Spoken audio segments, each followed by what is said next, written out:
2박 3일 히로시마 방일 마지막 날인 오늘 윤석열 대통령이 기시다 총리의 안내를 받아서 한국인 원폭 희생자 위령비를 참배하고 한일 정상회담을 열었습니다. 윤 대통령은 오늘 오후에는 G7 정상회의에 전격 참석한 우크라이나 젤렌스키 대통령과 회담합니다.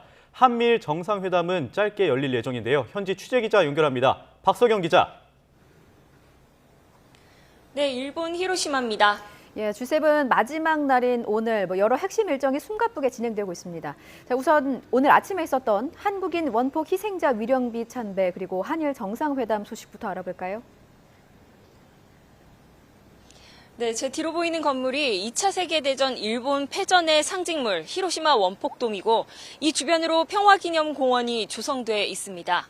한국인 원폭 희생자 위령비는 오랜 기간 차별로 방치되다가 지난 1999년에야 공원 안으로 옮겨졌는데요.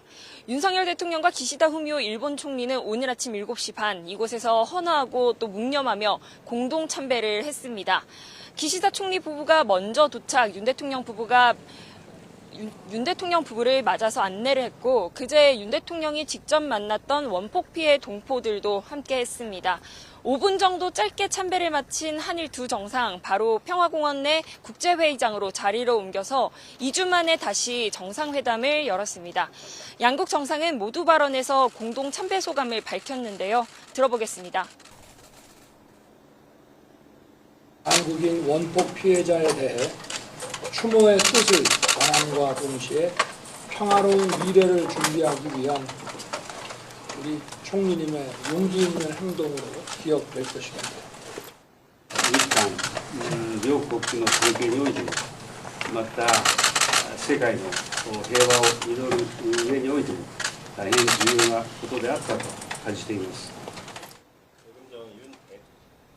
우크라이나 젤렌스키 대통령이 어제 극적으로 방일을 하면서 윤 대통령과의 만남이 성사될지 관심이었는데요. 결국 회담 일정이 잡힌 거네요.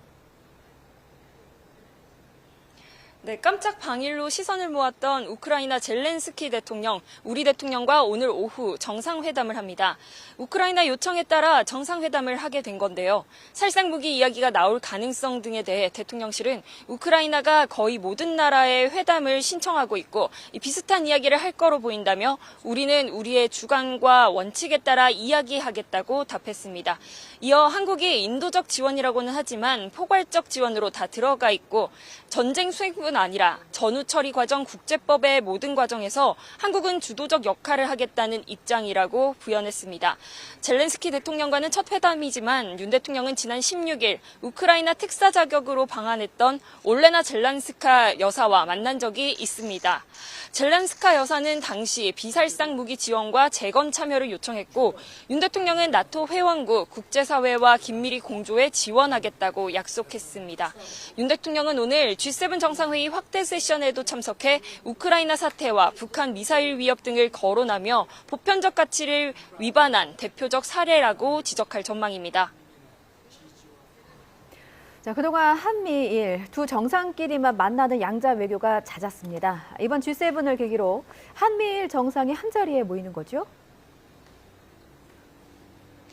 네, 오늘 한미일 정상회담도 열립니다. 스페인, 캄보디아에 이어 세 번째고 한일 관계 훈풍이 분 이후 처음인 건데 한미일로 이어지는 삼각공조가 더 또렷해질 전망입니다. 핵심 의제는 결국 안보, 즉 북한의 핵 위협에 따른 공조 체계가 더 탄탄해질 전망입니다. 다만 새로운 공동 성명이나 발표는 없고 기존 합의를 다시 확인하는데 그칠 것으로 전해졌습니다.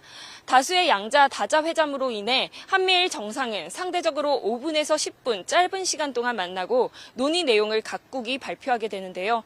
시간으로 볼 땐 회동 수준이지만 미리 사전에 의제가 조율됐던 만큼 회담 성격으로 봐도 무방한 것으로 전해졌습니다. 지금까지 일본 히로시마에서 YTN 박석영입니다.